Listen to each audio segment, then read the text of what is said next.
This is my first appearance back on the channel after that magnificent Thursday night football extravaganza.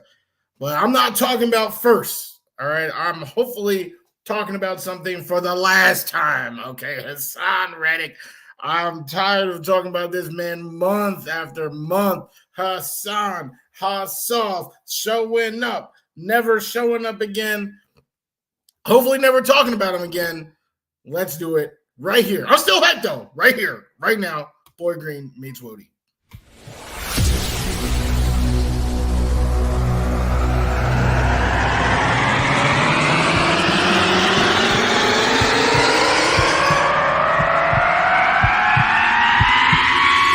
Zoinks!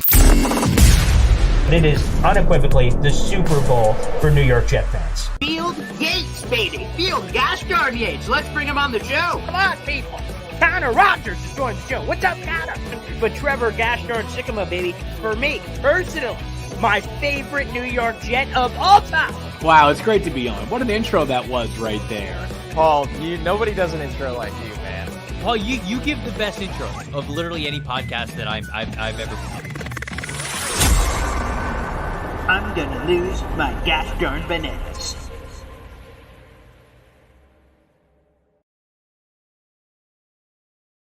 Welcome to another episode of Boy Green Meets Wudi. It is your boy, James Wudi.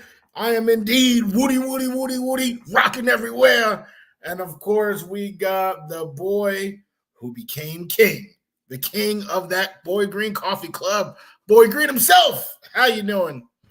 Yes, this is our first show together since we were in person for the very first time. Shout out to all the fans. I see a bunch of them in here already commenting around on both YouTube and Instagram and Twitter. We appreciate you guys. But yeah, man, it's awesome to be back. But unfortunately, we come back to a topic that we visited before. Yes, it's not one that revs my engine. So before, allow me to do some revving or some vroom. Allow me to rev a little bit. Brandon talking about the sunglasses. I appreciate that, brother, man. In person, in addition to my New York Jets, one of my greatest loves, all right, is pro wrestling. So that was my homage to Bret the Hitman Hart. If you even see the cartoon that's below me right here, we got those sunglasses as well. So that's what that was about. But yes, we are still riding high, right? We'll be riding. We got a whole bunch of preview to do for Sunday's game. But in between then and now is this pesky old nugget that they just can't do nothing besides talk about this man. Is he here? Is he not? Is he coming? We don't know. Yeah, and just a little bit ago, maybe we'll do more on this when we learn a little bit more about this. This could be the intro to tomorrow morning show, but Aaron Rodgers was just on with Pat McAfee, and he was asked about the headlines from The Athletic a bunch of weeks ago that read that this team is in disarray, and Aaron Rodgers, they can't convert him to a team player, and the vibe is terrible. And Aaron Rodgers joked that maybe Haason Reddick or Haason Reddick's agent is the one that provided those headlines that they're talking about, which was funny. And then he said, well, maybe Haason Reddick's former agent. And he kind of hinted that maybe Haason Reddick has changed agencies, maybe, possibly. And that would be interesting because that would be news on that front. Now, you can read that if that's true. Again, we might dive into this even more fully tomorrow morning on Boy Green Day. But if that's true, I think there are two ways to interpret that.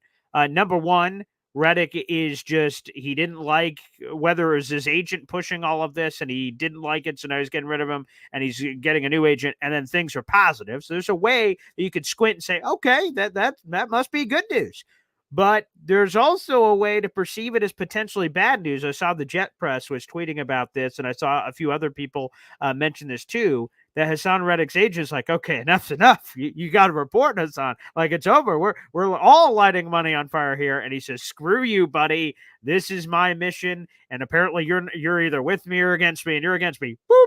and gets rid of that agent. And he's continuing to hold his stance. So, again, you can interpret it a lot of different ways. Again, it's speculatory. It's speculative. Aaron Rodgers, when he asked about that, again, gave the joke because apparently agent spoke with The Athletic to give those vibes. So Rodgers making a joke that Reddick probably gave those things there. So it's important to note that it seemed like he was joking. But then he started mentioning former agent? I don't know. The way he said it made it seem like he had information that the rest of us didn't. So maybe he did break that news. I'm not sure, but I don't know. Is that good news or bad news, Wudi, about if Reddick did indeed change his agent as it was seemingly implied there by Rodgers?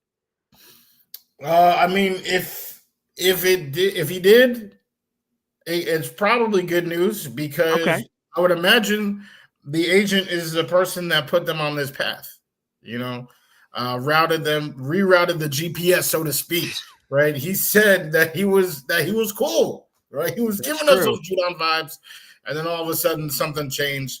I have to imagine it's the agent. So if there was a change, that's probably a positive. But like you said, it's still speculative.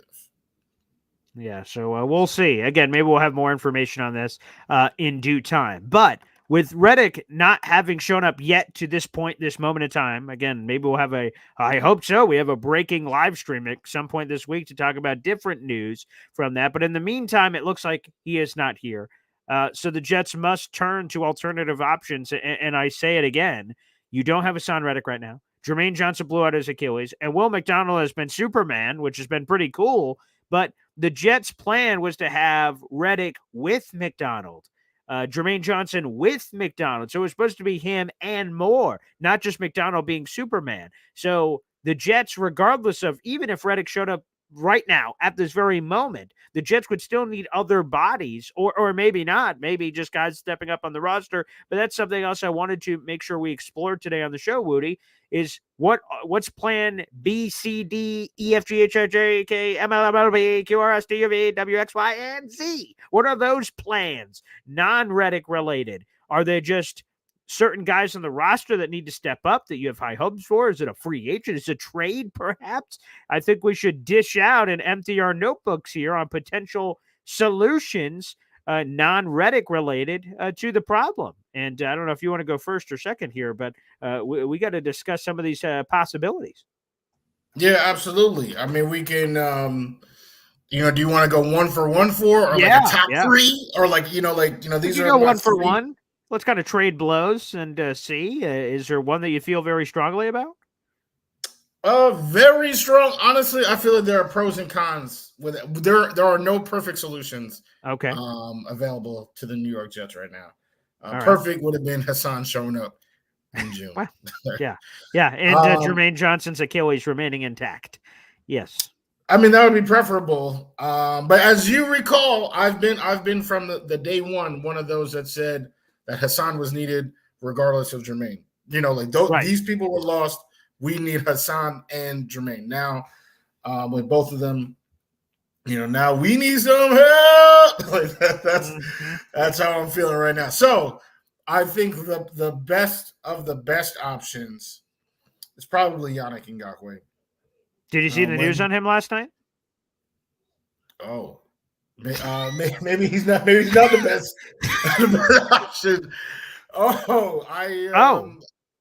No, I guess you're breaking news to me live on the show. Shoot, sorry, man. It broke last night. The Baltimore Ravens have signed Yannick Ngakoue to the practice squad. So, technically speaking, they could just sign him right now off the practice squad, and he would be a member of their 53-man roster. But, yeah, that news just broke last night. I found that out this morning on Boy Green Daily when someone brought it up to me, and I looked into it and went, okay. And Ngakoue apparently is a Raven currently where he spent the COVID-shortened 2020 season. But technically, he is available. All the Jets would have to do is sign him. They'd have to open up a spot on the 53-man roster. So, it's still possible, but I just didn't know if you knew that information that just came in within under 24 hours ago. Yeah, I mean, I guess that is around the same time period that I was looking at the different options, looking at different people. I guess ultimately it doesn't change his value, though, because like you said, he can be signed correct off the practice squad. So it's still not giving up a pick.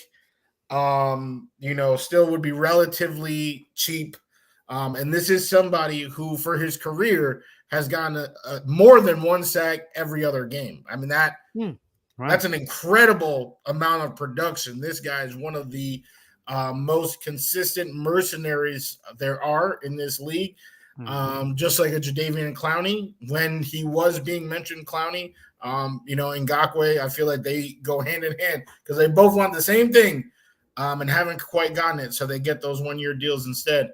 So I think that from a Jet standpoint, get that mercenary to come in, get 8 sacks on the year and, trek toward the Super Bowl. I mean, Wudi, you already said it. There is no perfect solution, so we have to kind of establish that before we even talk about these alternative options, that there is no perfect solution. There has to be a reason that Yannick Ngakoue has remained a free agent up until last night here 3 weeks into the 2024 season. But to your point, the analytics are wonderful. He is a mercenary. He's, again, just a read off, and I did it earlier today. When you look at Yannick Ngakoue's stats, here are his sacks on a year-to-year basis. He came into the league in 2016. 8 sacks, 12, 9.5, 8, 5, 3, 10, 9.5, 4 this past season. I see plenty of high upside there. And even if you go over the last 3 seasons, that seems like a pretty good sample size for a guy who's still only 29 years of age. We're talking about 23.5 sacks over the last 3 seasons, averaging a pretty healthy margin there of 7.5 sacks a year. I'd take 7.5 sacks right now if I could. And then I think also when you think about the scheme and you think about the players around them, those numbers probably bump up a little bit too, because you could probably get the most out of these guys. So I don't hate that. I don't hate it. So Ravens, hope you enjoyed the reunion with Ngakoue for 5 seconds on the practice squad as Scoop Ski Potato and get him immediately here on the roster. That's not a bad plan. My favorite plan is this. It's trading for Jadeveon Clowney from the Carolina Panthers. Now, I admit that the Panthers winning in emphatic fashion, which I predicted on my radio show, and in the Discord. But, so I saw that coming. But so if that continues to happen, maybe the Panthers won't be as much in a mood of trading Jadeveon Clowney if their team was sucking and spiraling. We'll see how they bounce back or continue the momentum, or the momentum ends in week 4. I'll be kind of curious. But if the Panthers just realize, damn, like we stink and there's nothing we can do about it. I know Jadeveon Clowney had this coming home story. He played at South Carolina. There's a lot of those Carolina connections that exist. But if he's like, damn, I didn't think the Jets were going to be this good, because, again, he visited the Jets. He was in Joe Douglas's office for an hour plus, according to Joe Douglas, and they talked about all kinds of things. The meeting seemingly went well, and they ultimately chose Carolina, who gave him a bag of money, 2-year deal for $20 million. If he gets a chance for a mulligan, a redo, and the Jets come calling and the Panthers say, hey, man, we could send you up to New York. You have the same money you had before. You're just playing for the green and white instead of this crappy teal and silver. And, get ready to rock and roll. To me, I think he's my favorite option because Jadeveon Clowney is absolutely elite against the run, which you can always use more of those guys on the team. So that's exciting. And as a pass rusher, you can question the ceiling. He's never been a double-digit sack pass rusher in his career. He's been close a bunch of times at like 9 sacks, 9.5.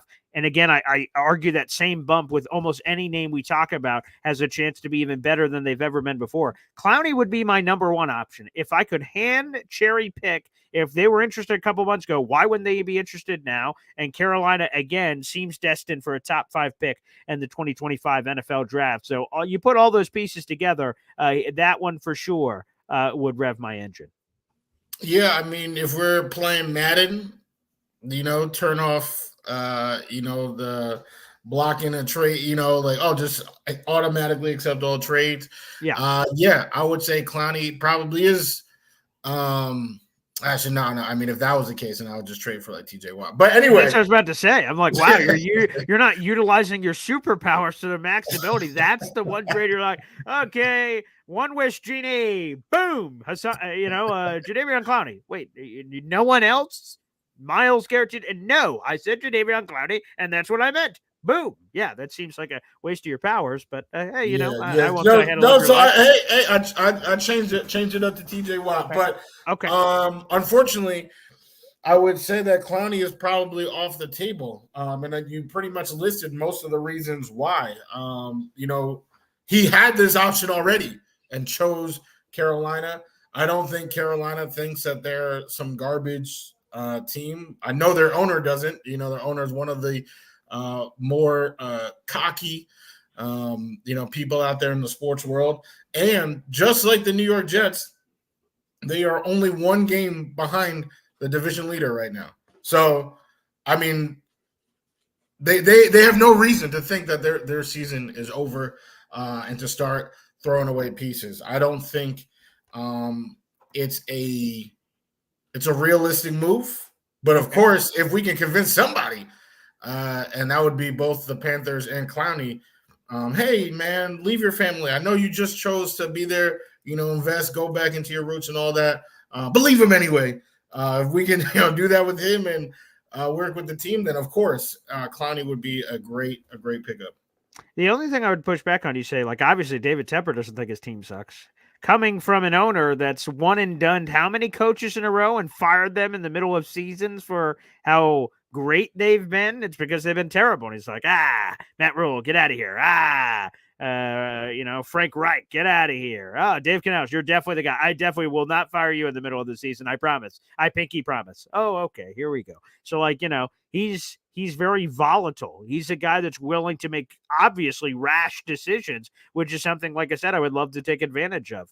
And I'd be willing to do what needs to be done to get Clowney. Again, I'm not willing to go crazy. I don't think it's a first, second, third round pick, anything crazy like that. But I think it is, to your point, it's a fair point to bring up. That's why I thought the Devontae Adams people were a little crazy. Why would the Raiders trade Devontae Adams in July?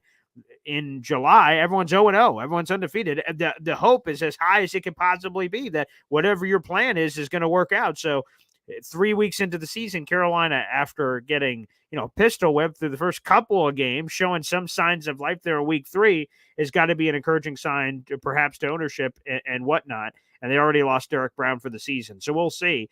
But that would be a path I would explore if I was old Joe Douglas. Again, the TJ Watts of the world, the Pittsburgh Steelers are not picking up the phone. But Jadeveon Clowney, you think, is a middling veteran pass rusher who's fine for what he is, but maybe he could be a guy. But okay, okay? I looked through your door number 1. I'm like, okay. You looked through my door number 1, said, not realistic. Okay, what's door number 2 for you then, Wudi? Give me. Okay. And this is a win now. Now. Yeah, sure. All right. That's what I prefer. Yeah. Uh-huh. Mike Will, Tyron Smith, people are only here. It's now. Okay. Give me Za'Darius Smith, currently on the Cleveland Browns. Okay. Dakota in here says that the Browns are cooked. They probably are. Okay. They probably are. It's possible. I mean, when you have a defense that good, I feel like all it takes is the offense to just. I mean, honestly, they could just switch to Jameis. It might, be perfectly fine, like how they were perfectly fine with Flacco for those few games until he threw 2 pick sixes in the playoffs. Anyway, they're trying to figure stuff out. But if they are giving up, right, or if they are looking ahead and being like, you know what, Deshaun Watson is this $230 million albatross. Like, we're going to need to start shedding contracts. Then any NFL, power that be would look at a player of Za'Darius Smith's age and dead cap and be like, oh, we got to get rid of this contract. And like I said, for this year, sign me up. Sign me up, man. I mean, this is somebody you look at, I know Boy Green loves to Google and be like, oh, this is what they did year by year. Well, guess what? He's had plenty of double-digit sack seasons. He has 2 sacks in the 3 games played so far. And he was there. He was there in the locker room when Aaron Rodgers had his most recent MVP seasons. He knows what it's like to play with that man. Do you think Za'Darius Smith, he came to the Browns because he wanted to win, right? He wanted to win. And now he sees Deshaun out there, and he is deflated out there, man. He is deflated. Give him a chance to, pick himself up, pick up his stock, and give him a chance to win again with the quarterback who he knows can do it. I think this would be a huge get where on the New York Jets, he already has 2 sacks. I think he would finish the season with another double-digit campaign. I think he's probably the best, one of the best players that we're going to talk about like in 2024. It's just that, again, no situation's perfect. He has a lot of dead cap. I'm not gonna lie. He has a lot of dead cap. So we would probably either have to trade him again, like next season, give him to somebody else, pass that off, or try to rework something. But his dead caps, I'm not gonna. It's like 19, 14. It's not. It's pretty hefty. It's pretty hefty. But that's why Aaron took the pay cut, so you could sign players. I see. So, and again, this is somebody who is still performing at a very, very high level. 32 years old, don't matter. Let him teach as he also preaches, right? He's practicing what he's preaching. So I think that would be a really nice pickup. Wow. Okay. That's interesting. It's interesting. Shout out to the 400 people that are watching live right now. We appreciate you. Like the video, hit subscribe, show your support for Boy Green Meets Wudi. We're live every Tuesday and Thursday at 3 o'clock. I like that. I see DeFour11 on New York Sports has floated an option to be considered. Brandon Graham, the old man, former Michigan product. Could he be a potential option? Well, sure, in theory, on paper, yeah, Brandon Graham makes sense. He is a hired hitman. The problem is Brandon Graham announced before the year that this is his final season in the NFL. And to your point that maybe he wants a chance to win a ring, but he ain't leaving the Philadelphia Eagles. He announced before the year that this is his final year. I think he's doing who's a good example? The Kobe Bryant farewell tour, where every city he goes to, he's going to get his flowers and sign some autographs and kiss some babies. I think he is. His career is starting with Philadelphia and ending with Philadelphia. So it's an interesting thought to 411, a.k.a. Uncle T.O., but I don't believe Brandon Graham ever leaves the Philadelphia Eagles. But interesting, nonetheless. Interesting. I'm going to throw another name out there, and I'm going to write a piece about this at some point this week. You ain't got no response. You just, that's interesting. That's nothing. I give you because it's not happening. I mean, that's my response. It's there's a 0% chance of it happening. I'm not trying to be rude. Zero. That's crazy. Negative, maybe. Which I don't even know what that would mean then of the realistic possibility. So I was just trying not to be rude to Uncle T. I just met him last week. I didn't want to be rude, but I don't think there's any chance of that happening. No, I'm talking about Za'Darius Smith. Oh, your reaction to yours. What do you mean? I thought you meant are you that blinded that you completely forgot who you're having a conversation with? Yeah. Oh, I'm sorry. I was distracted. Za'Darius Smith. Eyes up here, Boy Green. That's right. Well, yeah, I could get distracted. Za'Darius Smith is a great name. That's why you saw my reaction of, ooh, okay. He wasn't on my bingo card, but plucking from the ripe Cleveland Browns defensive tree is never a bad place to go.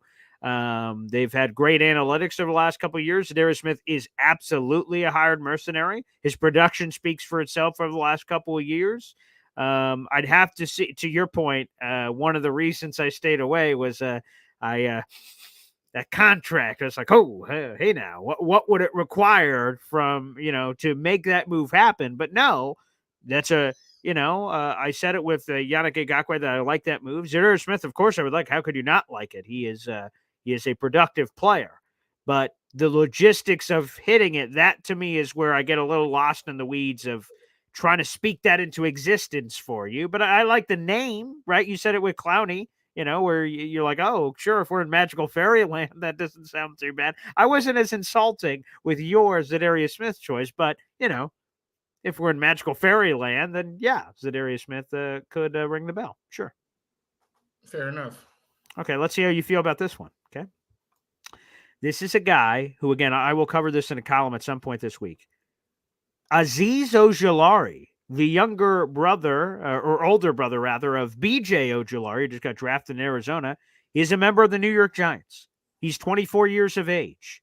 In terms of pass rush production as a rookie, at 8 sacks. He had 5.5 in 2022. He had 56 quarterback hits and he's had 56 quarterback pressures in 35 games. He's entering the last year of his rookie deal. It seems like he's kind of lost in the sauce because they got Kayvon Thibodeau, they got Brian Burns, they got Dexter Lawrence, got a lot of guys. So he's just kind of getting lost through. He's not playing as many snaps as he has in past seasons.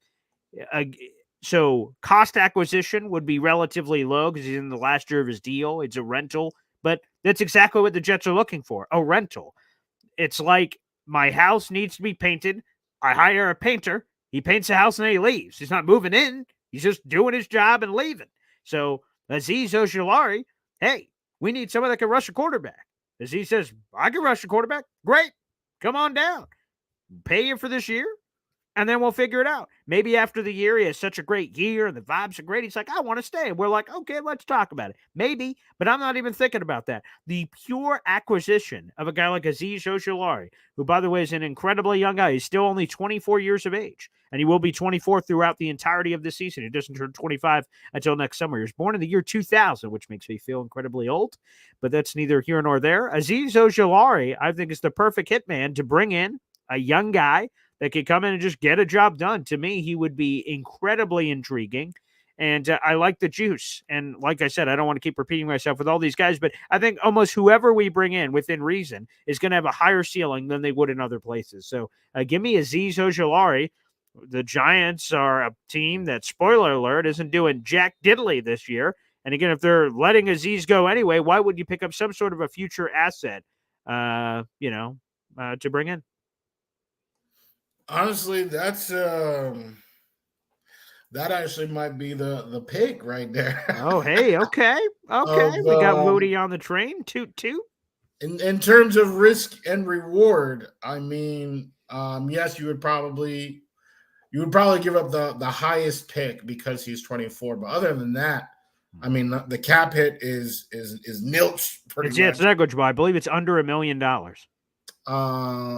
And the ceiling is kind of sky high. I mean, sure. Injuries and playing time are the only it's not talent.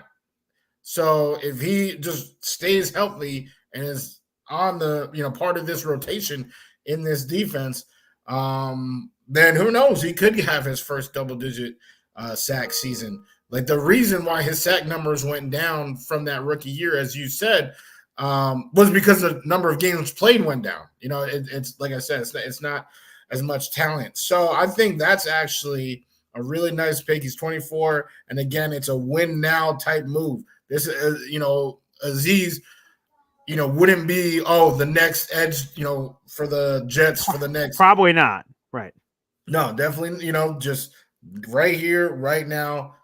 Come get this work while you can, and that's what I like about it, big time, without having to give up too much. So I think that's a really good good pickup. Yeah, some respect. Okay, about damn time on this show, for Pete's sake. Very nice. I give credit when it's due. I truly do. I appreciate that. Okay, well, you get another option, another possibility. Yes, I hate this option, but I know for a fact it'll be the most popular option in the comments. Wow, really? Okay. Yep. I'm curious on who this is. You know what it is. You know what it is. You know our fan base. All right. If it ain't broke, don't fix it. Don't worry. We got TJ Watt at home. home. Oh, I see. Yes. Oh, we got Leonard Taylor III. Did you see what he did against the Giants' fourth-string offensive line? Have you seen this man? Okay. All right. No, Max Crosby. We got Max Crosby at home right now. Leonard, come over here. LT3. Why go out for hamburgers when you have steaks at home? There it is. Yes. And I know, if you were to see that clip out of context just right then and there, you think that I think that LT3 is trash. I'm a huge Someone fan. Someone clip that. No.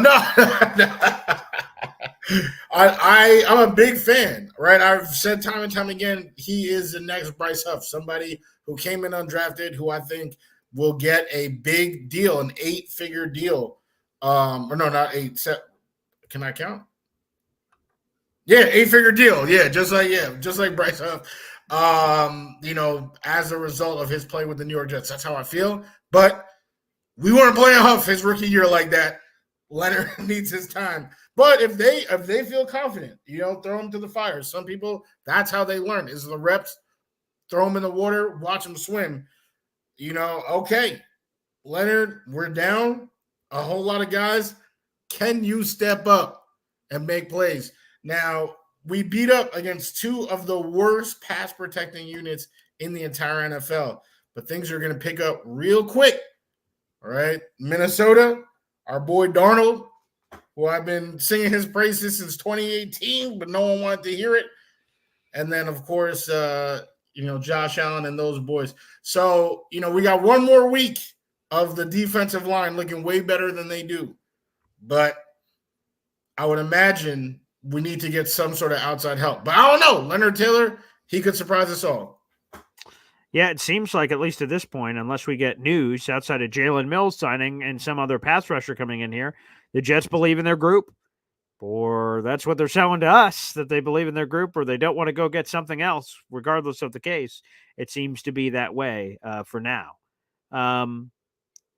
Yeah, I guess that's true. Roger F. says Boy Green and Wudi have been inside MetLife Stadium more than Reddick in 2024. That would be true. Reddick apparently only showed up to the facility. When he was introduced, he did not go to MetLife Stadium, for what I understand. So that is an unfortunately true stat. That is true. I will wrap up with my final option, which is a bag of Lawsons. It could be Shaq, could be Carl Lawson. Either or. I don't discriminate against Lawsons. I'm fine with either one. Carl, of course, is on the Dallas Cowboys practice squad, so same thing as Yannick Ngakoue we talked about earlier. You just got to sign him to the 53-man. Now, will Carl want to come here? It sounded like things were pretty testy how things ended last year. But the reason for the testiness was simple. He said, I want to play. Put me on the field. The Jets said no, and he just kind of, squirmed around on the bench. Guess what? On this team, no problem. Reps are available to be had, and Carl could gladly take some of those. Another Lawson possibility is Shaq Lawson, who I believe is just a straight-up unrestricted free agent who is available. Now, his tenure also ended weirdly with the Jets, and he has criticized the Jets since he's left. Outside the building, he has made a couple of criticisms on social media and in interviews when he's been with other teams. So that could be something they don't want to bring in. And I see Dave Brigham immediately says, Lawsons you mentioned, Paul, are both washed. Sorry, ! Well, again, I refer you back to it's The Simpsons. Don't make me tap the sign. What's the sign? There are no perfect solutions, okay? I'm not... okay, you want to know what? TJ Watt. That's my solution. TJ Watt. The Jets trade their next 20 years of first-round picks to get TJ Watt. Oh, wait, I'm being told that's not possible. Okay. Myles Garrett. That's my solution. I am once again being told that's not possible. So, unfortunately, it is what it is. You must sift through the pile of garbage. That's it. Just kind of grab something and say, oh, is this a find? Kind of dust it off. No, that's a piece of garbage. And you throw it back in. So, we're doing some filtering. We're doing some sifting. The available free agents, for the most part, are terrible. And even the ones that aren't terrible, we're draft day asking ourselves, why is this guy even available? Yannick Ngakoue is a perfect example. This guy's super productive. What the hell has been the reason he's been hanging around? Why are no teams touching him? It's almost like I want to call the other NFL teams. Is Yannick okay? Is there something wrong with you? Does he have an infectious disease that I'm going to poison the rest of my team if I bring him inside the building? What's going on here? So there's a little bit of that. Again, currently he's on the Ravens. We'll see what happens. But outside of him, who had an impressive resume, everyone else is pretty good. Why. Carl or any of these guys that you mentioned are washed or old or this or that. There's reasons why they're not signed or on teams. Or in some of our trade cases of why it may be difficult for the Jets to lure and sway some other team into doing it. There's no perfect solution. And again, I mentioned that off the top. The perfect solutions are things we can't have right now. Jermaine Johnson's unattached Achilles and Haason Reddick's, disengaged solo act he's having in the Reddick residence. There's no solution on either of those fronts right now. So the options that we're bringing up will be what they are. And I see one more from Dave Briga here. Let me go to that one. Sorry. Paul, you mean well, but think we would be better served trying to see if we could acquire Al Wood status. Al Woods, I'm even more concerned about because he was 36, 37 when he blew out his Achilles, and he and his family were already pondering retirement. So, unfortunately, again, in theory, that one sounds nice because he was a decent run stuffer and a big fat guy for the middle of the defense. But, all of those factors make me go, oh, boy. Has he been staying in shape? I have no idea. Okay, so that one I'm a little bit more up in the air about. So, yeah, some of these guys may be washed, but, the Jets are kind of sifting through some, recycled parts here, some regurgitated pieces to try to find some answers. I think that either one or two that Boy Green and I said, so that's 4 different players. Sure, yeah. Would produce at a level that they're not like they would produce at a nice level. They would be right up there with Will McDonald as the sack leaders of this team. Once you get to door number 3, and you talking about LT3, you talking about Carl Lawson, Shaq Lawson. Okay, all right, that's a little tougher to sell as a fantastic.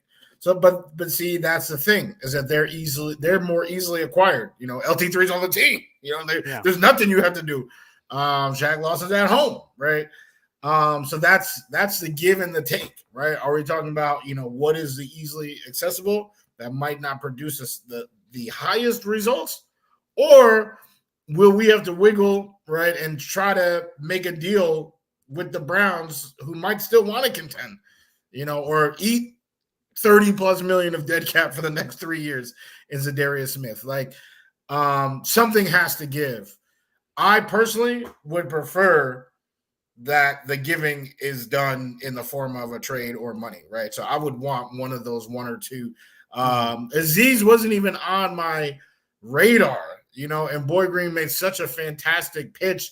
I feel like that's probably going to cost the least amount because unlike everybody else we've said, Yannick, Clowney, Za'Darius, they've all had multiple double-digit sack seasons. They are all proven vets that, are doing something for their teams. Azeez, his career high was 8, and it was 3 years ago. So that might be, although he is almost a decade younger than some of them, I feel like that's, probably the easiest trade to make. And they have 2 guys for the Brian Burns and Kayvon Thibodeau are going to be there for a year. They're both locked under contract for the next 4 years. So Ojulari has no future there. So that's a really, really, really intriguing option. But if he's a Jet, I promise you, you're not going to be saying he's wild. Like all these comments that are like, you're going to be hyping him up. You're going to be like, yo, what a steal, Joey D. Oh my God. Because that's a great pickup. So, the only thing I would say is I believe the most realistic option of all the names we said, then I'm like, oh yeah, I could see that happening today. And you guys can hate it or not. I see Alan already hates this option. It's Carl Lawson. He knows the scheme. He was with the team for 3 years during the Saleh era. Now, you may not like the name. You may say he's washed after the Achilles, although after the Achilles and it's sandwiched between, so he had 3 years with the Jets. First one lost by the Achilles. Year number 2, he had 7 sacks. Year 3 had the back issue in camp, and he had no sacks. He didn't get a lot of playing time. So the back can heal. The Achilles, you question, 7 sacks. That doesn't sound too shabby at all. So, and the fact that came a year immediately after, again, I'm not saying he's going to have 20 sacks, watch out for the world. Those days, unfortunately, are gone. But Carl is the one that I'm like, I could see that signing happening. We had the Connor McGovern reunion. It took a lot longer than any of us would have hoped. We hoped that would come weeks ago. I could see Carl Lawson happening ASAP. And again, we will see what the results end up being. But that one, to me, could certainly make sense. We'll see if any of these undrafted free agent guys make a stay. Eric Watts, does he get more PT all of a sudden? Is it Leonard Taylor III? Is it, whoever? Braden McGregor? Go through these names that are both some edge guys, some interior guys, and you just get as many of them on the field and you just rotate them crazy and try to get them out? Maybe.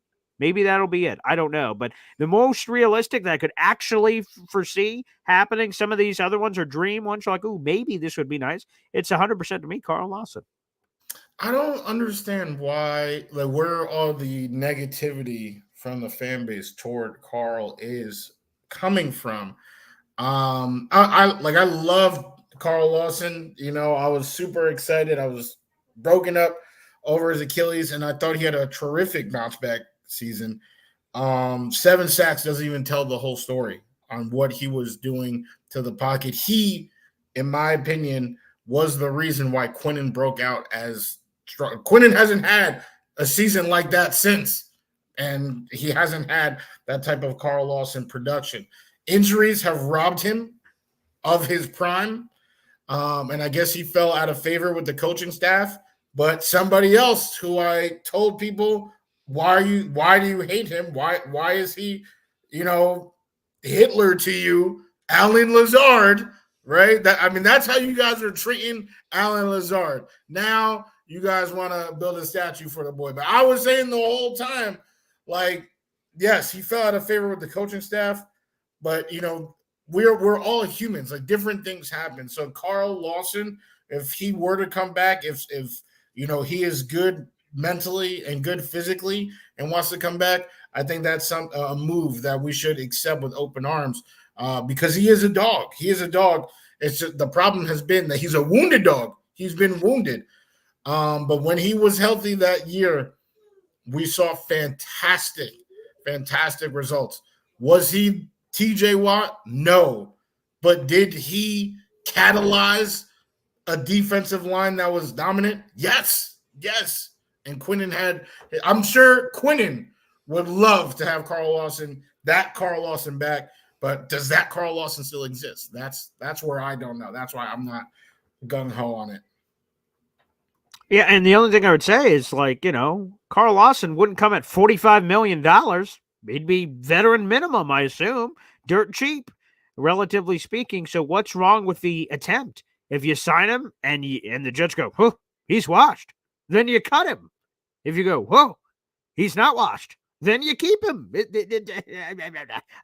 it just that simple? So anywho, like I said, we'll see what happens with the Jets. We'll see what they choose to do. We'll see if this Reddick potential agent news, if it means something, that or the other. We'll keep you posted. It seems like that rumor is running rampant on social media right now, that everyone is perceiving it as to mean, as Haason Reddick has fired his agent. Again, that's not confirmed from what I've seen. It's just a lot of people speculating it based on the Rodgers comments on the Pat McAfee show. But like I said, we should have more information on that. Perhaps tomorrow morning we'll have Nick Ferrier, our Jets reporter, on the program. Well, Wudi, a fun inside look here at potential solutions for the New York Jets as we come along. Again, they had 7 sacks against New England Patriots, but as you say, some of those numbers may be fluffed up based on the competition they were playing, based on a team losing 2 of its starting offensive linemen heading into the week, and this or that or the other. And again, what these pass rushers are for is for the Vikings, the Bills, the Texans, the Rams, the Seahawks, the Dolphins twice. Those teams all coming down the road at some point. Like, damn, we're going to have to rush those guys. Not necessarily. Again, I'm sure it would help against Denver of the world, but specifically, this is for your bigger games on the schedule that you believe are going to matter when you're relevant and when it's happening. So for now, we'll have to continue to wait and speculate and see what's going to happen. But a good breakdown so far on the show today, Wudi. Good conversation, pal. Absolutely. That's what we're here for, is to talk Jets. That's what we're going to do for the people, by the people. And next episode, we will be talking Broncos. This is a game that I'm pretty excited for. Over the summer, for you guys that were watching over the summer, we said top 3 matchups, or I believe it actually could have been top 5, but top, matchups that we're looking forward to this season, right? That you got your eye on. And the Broncos Jets was my number 2. All right, It was my number 2. I was super, super high on it. This is Rodgers' chance to have Sean Payton eat a little something. Hey, where was it on the list for Elijah or Tucker, do you think? We not in Denver, so it's just another game. Okay. Just another game. Go to MetLife. This team is now wearing orange jerseys. No difference. Okay, good. I just wanted to establish that. And by the way, as we end here, we could talk about more of this on Thursday, perhaps. I did 411 on New York Sports says Broncos trap No game? way. Question mark. I think there are two reasons why it's not. Number one, Denver just went into Tampa and beat one of the last remaining undefeated teams in the league, and they beat them like 26-7. Beat them bad. If But the they stole Jets something. don't go, whoa, what happened there? Then they have no one to blame but themselves. And number two, I don't think Aaron Rodgers has forgotten the Nathaniel Hackett comments. We'll know because we're going to speak to Rodgers this week, and I've not seen or heard, the full Pat McAfee interview. So I got to go back and see if he was asked about that. I'm sure he was. So see his comments there. But he'll also be speaking to the media this week, and I'll be kind of curious to see some of those answers. So to me, I think there is a 0% chance of a trap game here. Thank you to Denver for showing up and making sure that was possible. They got run out of the building by Tampa Bay. It could be a little easier to see, oh, okay, maybe the Jets can sleep on this team. I think that makes it more difficult, plus the previous comments from last season. So no trap game, Uncle Tio. No trap game. Right. Roger, you don't have to put his comment on the screen. I actually suggest you don't. But Roger F., you have been cracking up with that. That's why I was laughing. That was a ridiculous comment. That is not going up on the screen. I value all of my relationships and brand partnering. Unfortunately, that cannot go on the screen, but I appreciate the creativity. Yes. So thank you. All right, that'll wrap it up for Boyd Green Meets Woody. We'll be back on, or I will be back on tomorrow morning at 7:30 with Nick Faria, our Jets reporter. I'll be back on with Woody on Thursday for Boyd Green Meets Woody. We'll have a Broncos insider that's joining us on the show. Looking forward to that. And then later today, I always love doing this. I'll be returning to my college to speak to all the youngsters for sports broadcasting and telling them my path throughout all these different things, and hopefully imparting some wisdom and telling them all the paths not to go down that I tripped and fell on my face for, and hopefully they can avoid those. That is the goal for this evening, and I'll get to watch them do their mock radio shows in the television station. So looking forward to that, all you SUNY Oswego children and kids and young adults out there, young adults and women, men, women, everything in between. So looking forward to that. That should be a good, dandy time. Woody, we'll see you again on Thursday, pal. Let's go. All right. All caps, no cap. Coming on Thursday. All right. Peace out, everybody. We'll see you.